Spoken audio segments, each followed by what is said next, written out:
You can change the You color. can change it. And so now I can wear gold instead of red. And now we match. We're a couple of matchies. I'm taking it we're talking about Santa and Christmas. Well, of course. Yeah, That's why we but have of course. Santa hats. That's right. We are going to talk about Santa. Okay. Because Santa, it's one of those things that, a lot of people complain that Christmas has gotten so commercialized. Yeah. And of course, our current iteration of Santa Claus came about from, I believe it was the Coca-Cola Company. Really? Where did you find that on Wikipedia? I read a lot of random stuff online. Okay. I'm sure it's all accurate. Yes, I'm absolutely accurate. If it's on the internet, it must be true. Must be true. Okay. So, of course, originally, the reason for Christmas was celebrating Jesus' birth. Yeah. And that's still the reason for Christmas. But at some point along the way, we came up with Santa Claus. Uh-huh. And there are a lot of different views on how to handle that in this day and age. Uh-huh. There's the Santa doesn't exist, I'm not telling my kids about him. Those are the kids that often go to school and ruin it for all the other kids. Yes. You've got the ones that they're like, Santa is the spirit of giving. And then you've got the families that will actually do Santa presents, and they've got kids, the kids literally are believing in Santa Claus. They believe it until they reach a certain age, or some other kid at school lets them know that it's not real. Right. So there's all these different ways to navigate the whole Santa thing. And as Christians, how do you think? Oh my goodness. Well, actually, I'm going to put it back on you because I'm just in that kind of a mood now with my Santa hat. What do you do? What do I do? All right. What have you done with your kids?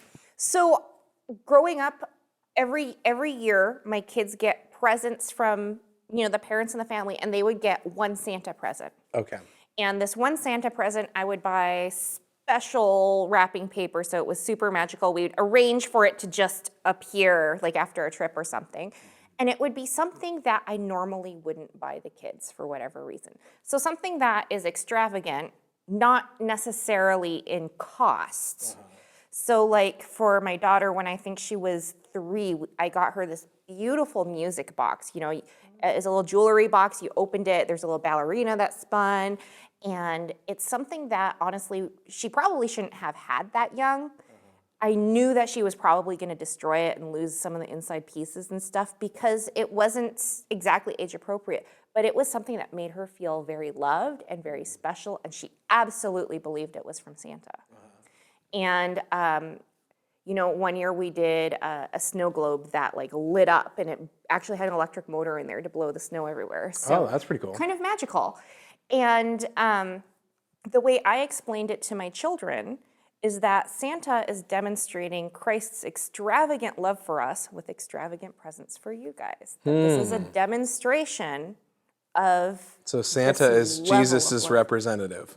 Oh, yes, Santa is absolutely Jesus' representative. Okay, he's got a complete connection to the Lord Jesus. And then when my son got old enough to know that Santa wasn't real, he still had the younger sister, and so I told him, I'm like, let's not ruin this. I want you to be in on this with me. Okay. I want you to help with this whole spirit of Christmas, with the spirit of Santa. And so the spirit of Santa is something that in my house, I've kind of integrated with the Christianity to be part of it. It's something that's fun. It's something that demonstrates love.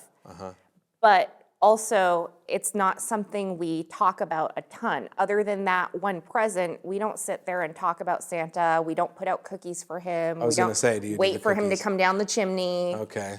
I do use the whole go to bed or Santa won't come thing. I do that on Christmas Eve. I will admit to that. Did you have a chimney?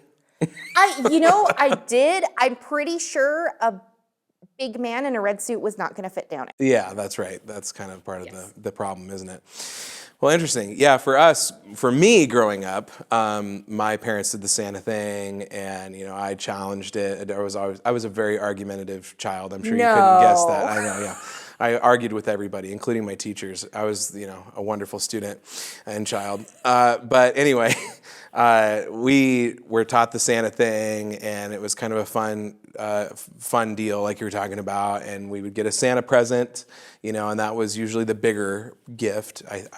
if I'm remembering correctly, and it would say, from Santa to, each child, And so we would do that, and then, but we did do the cookies, I think, a couple times at least, and we had a chimney in our first house, but we didn't have in our second house, so that didn't quite align, at least like how would he come in through the chimney deal. So anyway, it's a very funny, interesting thing. I think my mom, she tried to connect it to Saint Nicholas, and that kind of, I don't know, is that a myth or is that real that there was a Saint Nicholas?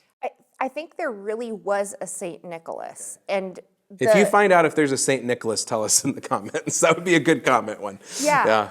From what I remember, that he used to make and give gifts to the children. That's what I thought I heard. But I don't know that it was just a Christmas thing. I think he just was a man who liked making and giving gifts to children. Well, and when I started pressing my mom more and more as I got older, like, is this thing for real?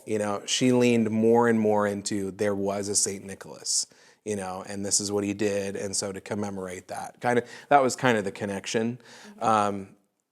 Kennedy doesn't even understand what we're saying to her now, like hello. She doesn't understand hello. So I don't know what we're going to do when she's able to, conceptualize an idea of Santa. But there definitely is a cultural pressure. I mean, like you're talking about, if your kids are in public school, they're interacting with other kids, the large majority of our of Americans are into the Santa deal.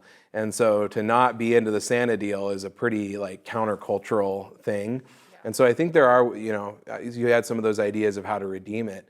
My question actually would be, how do we do that though without conflating it? You know what I mean? So I don't want my children necessarily to grow up and think, well, we were taught about Santa all these years and that he does these things and he's even a spirit or something like that.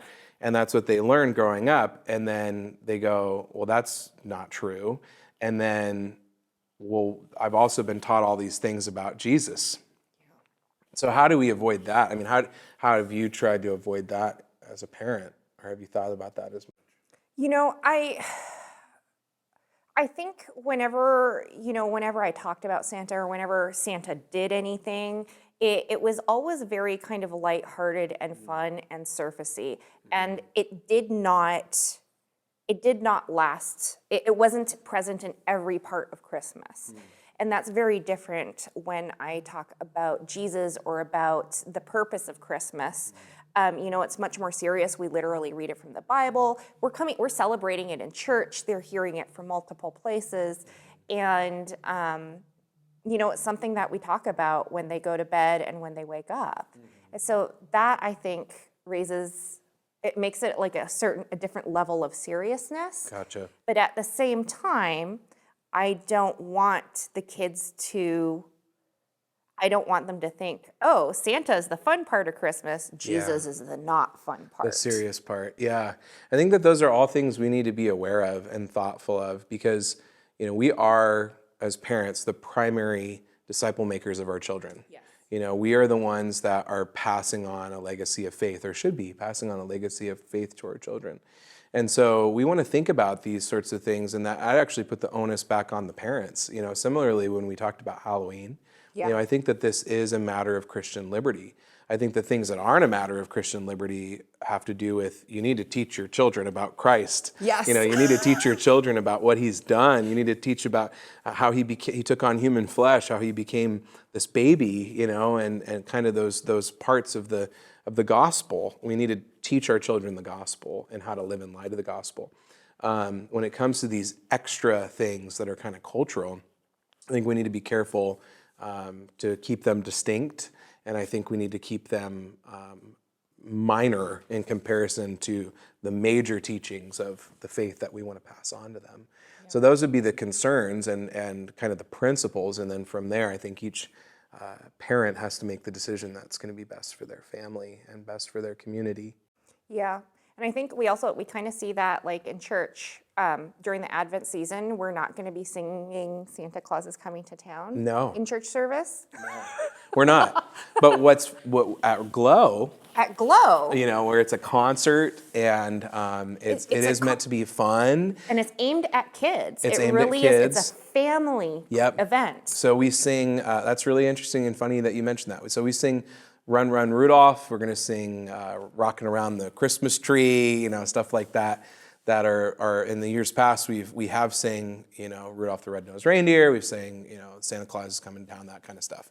So I think, but we always put that at the very end and kind of separate it from the spiritual stuff. Yeah. And so I think that, again, that's really important that we keep the main thing. And we have a message about Jesus. We have a message about how you can come to know Jesus in your life. And so anyway, I think that actually might be a good example of, and similarly to how we do the DoorDash thing, we want to emphasize community and loving the people. And we have a fish food bank donation opportunity for people during the Halloween season. But we do let people dress up and invite them to do that and give out candy and stuff like that. So I think this is kind of how we can interact with these cultural pieces, but keep the main thing the main thing. And the most important thing that we can pass on to our kids is not the traditions of man, but the truths of God. Mm-hmm. Yeah. So do you have any Christmas traditions that you're looking forward to this year? The Christmas tradition I am looking forward to starting this year is not traveling on Christmas Day. That's a good one. Yeah, this year, in years previous, Amy and I have done all the Christmas Eve services here at Chapel Hill, served in all of them, led the teams and so on. And then we get up the next morning and get in the car or hop on a flight and go to be with family. And this year we're just spacing things out a little bit more. So this is going to be our very first Christmas as our family of 3. And we're going to do, I think, some breakfast in the morning and just enjoy each other's company. We'll FaceTime with our families because it's so cool that we have that technology now. And so we might do some presents and kind of just chat and enjoy each other's company that way. But then in a few days after that, we'll hop in the car and visit some family. So I'm looking forward to starting the tradition of our little family, just getting some quiet time and enjoying each other's company. Yeah.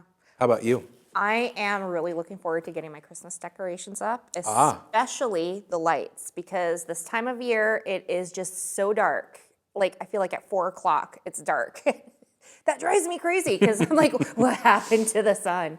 So I really enjoy Christmas lights, and I have strands of them in, the totes. The Christmas decorations have made it from the storage into the apartment now, but I will not put them up until after Thanksgiving. Good. Like literally, Thanksgiving's over, and then the Christmas decorations start going up. So well, I applaud your self-discipline. Yeah.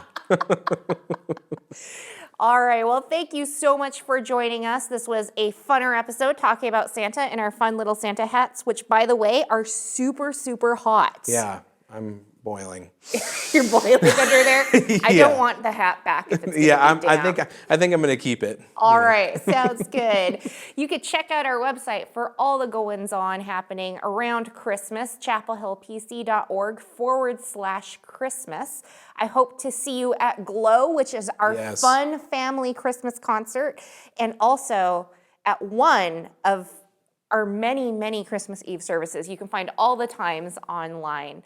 Until then, don't forget to comment and like and subscribe to our channel. Make sure you hit the little bell so you get notifications when new content comes out, and we'll see you next time.